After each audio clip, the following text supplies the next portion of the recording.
This video was sponsored by Tanuki Figures, more about them in a second, but first, this is Groundeffected. My name is and today I'm making Inosuke. Now, I have already started making this dude, and also, you may notice a little something, and that is that he's a little bit smaller than usual. But there is a very specific reason for this, because for a very long time I've been saying that if you want to learn how to paint better, well, make them smaller so that it's easier to learn to paint better. Now, I already know that there are some of you saying, but you don't paint small because of the...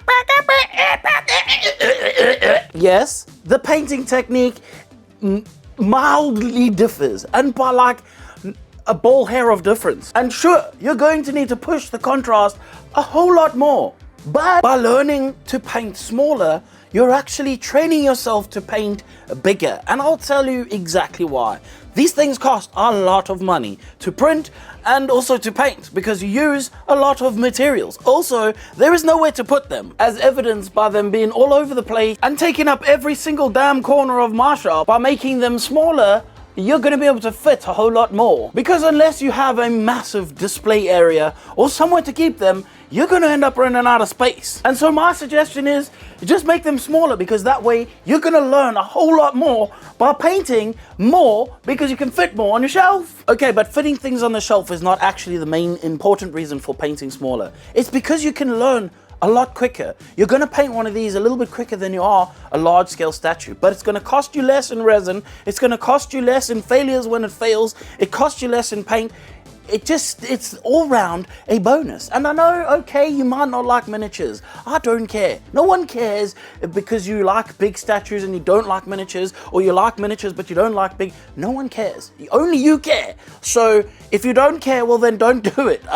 I don't care. But what you're gaining by doing more models is the practice that you need in order to be able to paint better in the future. But before we get into painting this, I want to tell you about the sponsor of this video, and that is Tanuki Figures. This is coming from last month, which is December's models, and that is obviously Inosuke, but these are the models that you got from that month's pack. I'm going to quickly show you what you get for the next month.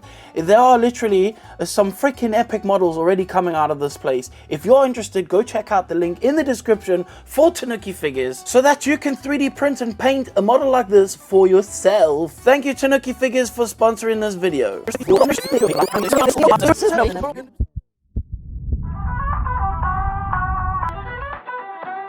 Before we get into the meat and the potatoes of this video, I want to quickly show you how to cure things like swords. I know this is on a small scale, but even in the larger ones, just keep it on the supports, cure it first, and then cut it off. It should be easy enough to clean up your supports after that. But that's probably the best tip I could give you for making sure your swords stay straight. Now, with this video, I don't mean to piss anybody off, but I'm gonna piss off a couple of people. And that is because there have been a few comments in the past, a couple more years ago than more recently, but where I've had people saying, you don't use miniature painting techniques to paint large-scale statues, so I can't support because you paint small models, so only paint the big... And I just want to say, this is going to be my proof that no matter what, the technique does not change no matter how small the bloody model is. I'm going to use the exact same techniques to paint this thing as I would for a quarter scale, or in fact, even if it was a full life-size model. It's going to be the exact same technique. That is because there is no difference, and I want to show you this in this video because I think it's really important for people to know that you can practice painting for a lot cheaper. The annoying thing about painting is that if you're going to print a 1/6 scale statue, it's going to cost you a little bit of money, and then you're going to paint that like doo-doo, and most people would just throw it away because they don't even realize you can actually clean the paint off. I don't know why people don't understand this, but it's a thing. You can clean off the paint and just repaint the model again. I just want to say though that most people don't think about that, and they throw stuff away. They maybe do a mistake and then decide that this is no longer for them. I want to show you that painting smaller is not only going to save you money, but it's going to teach you the tricks you need to paint your large scale statue. Think about a large scale statue. It has multiple miniatures that make up that large scale statue, and I don't know if this is going to blow your mind or if you're just thinking this guy's an actual schmuck, but realistically, there is many small parts that make up your statue, and there are little things on that base, little things in the hands of the characters, and bits that are miniature pieces that need to be painted. And imagine if you were good enough to paint a miniature, imagine how easy it's going to be to paint the large one. So, here's my proposal. Print something at 40% the size of what it is. If it's a 1/6 scale statue, obviously, don't take a miniature and then make it 40%, because that would be ridiculous. But what I'm saying is, this model was printed at 40% of the scale. I want to say that not all models are going to be able to do this, because certain things are just not designed to be able to go small enough. For example, any smaller, and perhaps Inosuke's swords might be too thin to even stand straight in his hands. But in this case, with Tanuki's work, I'm able to make this smaller, and I know that they think about that when they do make their models as well, just for those people out there that do like to print and paint in a smaller scale. Not everybody has got the space to put quarter scale statues or even 1/6 scale statues, and as you can see, I'm up to my eyeballs in the stuff. So, this is my proposal. You print something smaller, and you paint that thing smaller, and you use the exact same techniques. Sure, you might have to reach for a slightly smaller brush. You might have to reach for a smaller dry brush. Whatever the case is, but I want you to practice painting on small. And the reason for this, again, is that if you can do it this size, then when you get onto a bigger one, trust me, painting Inosuke's eyes, and then going on to painting large-scale Inosuke's eyes, you'll be like, holy crap, this is so easy. And I say this from experience, because I pretty much came from miniature painting. Not as I did it forever and ever, but when I started painting, I started with miniatures, and I painted a load of miniatures, and I thought there was no way you can airbrush as miniature. Now I know that this guy is in separate pieces, and this makes it easier for me to paint each little individual part, but even with a miniature that's smaller than this, like a Warhammer dude, it's the same techniques, man. Like, I don't change anything of how I paint. I paint in the exact same way. My eyes and brain think of the exact same things. I don't know why my eyes are thinking, but they think, apparently. And it made me a better painter. If I want to practice a new technique, or I want to try a new effect out on something, then I will tell you honestly right now, I print something smaller, or I literally grab one of my miniatures and I practice that technique on one of my spare miniatures. This is, like I say, because not only with the scale being smaller, it means I use less paint. It means that if I push the effect a little bit harder, like a little bit darker or brighter, I don't even know how to get the words out for this, but painting small things helped me to realize that I needed more contrast in things. Without the contrast, the miniature looked dull and flat. This is why my large scale statues look a lot more vibrant, and they have so much more depth to them, because I have an understanding of pushing the contrast, the values, pushing where the depths need to go to be darker. Like, do you need to put a black line, or do you need to put a brown line, or should you use red, or should you use blue for a shadow? This all came from painting small stuff, and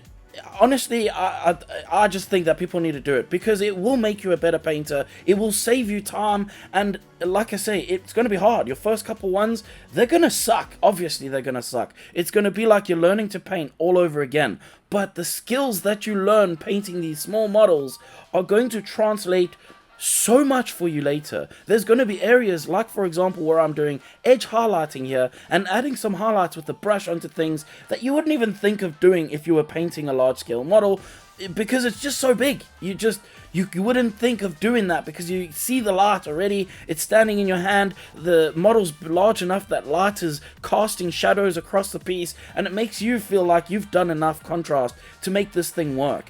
But when you put it all together and you step back and you say, why does it feel so lifeless? It's because you just didn't have the contrast, or you didn't have the values and the colors. You just didn't get the mood of the image. You didn't get the composition right, and it's so hard to do that when something's big. This is one of the things that you see when you see an artist painting, or someone's painting like a mural on a wall or something. They will step back, and this is one of the things that they teach you in art, is to step back. Move out of your focus zone and look at the entire picture. When you are painting a large scale statue, usually in multiple pieces, it's strewn across your studio, and you literally have no idea what the bigger picture looks like, ever. And so this is one of the important things, is with it being small, you can put the thing together. It doesn't take you 4 hours to rebuild this model, and you can step back. And by step back, all I mean is lift your head up. With this large scale statue, you actually have to step back to look at the entire picture. With a small little miniature, you don't have to step back. You can see the whole picture in your hand. And this is so important for learning many things. Like I said, composition of the painting. I know that people think that, oh, I don't have any control over the composition. You fully have control over the composition of the painting. The artist has created a sculpture that has a feeling, and if you want to draw that feeling out of that sculpture, well, you need to know about your composition. It's that simple. There is no two ways about this. This is why some things look better than other things, and this is why other artists, there are some incredibly amazing artists that people know that are quite famous, whose work looks way better than mine. That's because they understand composition better than me. They understand value. They understand contrast and hues and saturations and color theory, and all these things are understood so much more by them due to experience. Art is an experience. It's something that you learn. It is something that is inside of you, but you cannot be good at it if you don't train it. It's one of those things that needs to be actively practiced in order for you to get better at it. And that's why I'm proposing painting small models, because you can paint so many more of them. And I'll tell you, if you don't want to keep them on your shelf, well, then give them to your friends. Your friends will be so happy with you if you just rocked up one day. Well, I guess it depends on how badly you paint it, but if it's painted moderately okay, most people will think it's freaking amazing anyway, and they will thank you and be so happy with what you've done. But you have gained knowledge, you have leveled up, even if it may be only a small percent, but you've leveled up, and every little win, like I've said before in the past, counts so much towards your final goal of being able to paint better. So I just want to say that if you are wanting to learn to paint better, then maybe take a couple of models and shrink them down a little bit so that it makes you focus on learning to paint rather than focus on trying to get this massive model done, because most of the time it's probably overwhelming. You don't even know where to start. At least with the miniature, you've got it all in your hands. It's easier for you to figure out what you need to do. And that's my rant done. I hope that this video helps you. I really hope that you actually figure out what you need to figure out from this video. I don't know what it is, but if you were watching the background of this video, you would know exactly how to paint this Inosuke model, even as big as your granny, if you wanted to print it that big. Why you would do that, I don't know, but if you did, it would be the exact same techniques you see me using right here. Perhaps you would use a bigger brush, but the technique wouldn't change, and this is the most important thing that I can impart on you in this video. You should already be shrinking your next model. If it is not obviously a commission or something that you're painting for someone or yourself, just go shrink your next model and just practice a couple of models smaller. Like I say, it's gonna be bad. The first few times is gonna be bad.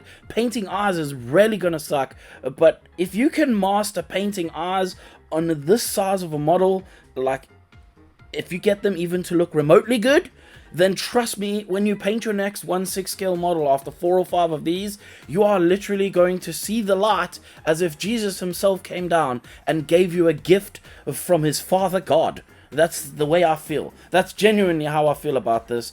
And of course, I need to say the thing, put the head on the model to call it done, so that we can lead us into the final thoughts of the video, and that is obviously, I just need to say thank you, because I could not be doing what I do without you guys. I wouldn't have had any of the practice that I did have if it weren't for the drive to make videos for this channel, and this is what's made me a better painter, and it's what's made me want to give you that knowledge so that you can be a better painter yourself, so that you can also enjoy this hobby that I absolutely love. I love this with a passion. I'll be honest, painting drives me absolutely nuts sometimes, but when I'm done painting, I feel so satisfied, and I literally can't wait to do the next one so that I can level up one more time, because leveling up is all that I really care about. I just want to get better at what I do. I want to improve on everything I do personally. And so, without you guys, I would not be able to do what I've done. I want to say a massive thank you, though, to the Patreons, because without the Patreons, this really wouldn't have been possible. Like, obviously the support is what's driven me to do it, but it's the Patreons who have actively helped keeping the lights blind in my eyeballs and making sure that videos were funded when they weren't funded, things like that. It's honestly, I could never be more grateful for what has happened in my life from this channel. And that's it from me. I hope this video gives you some inspiration. I hope that you wipe, I don't know why I asked you to wipe, but you probably have to wipe and also wash your hands, and this is getting really weird. That's it, the end of the video. If you don't like it, I don't care. Cool.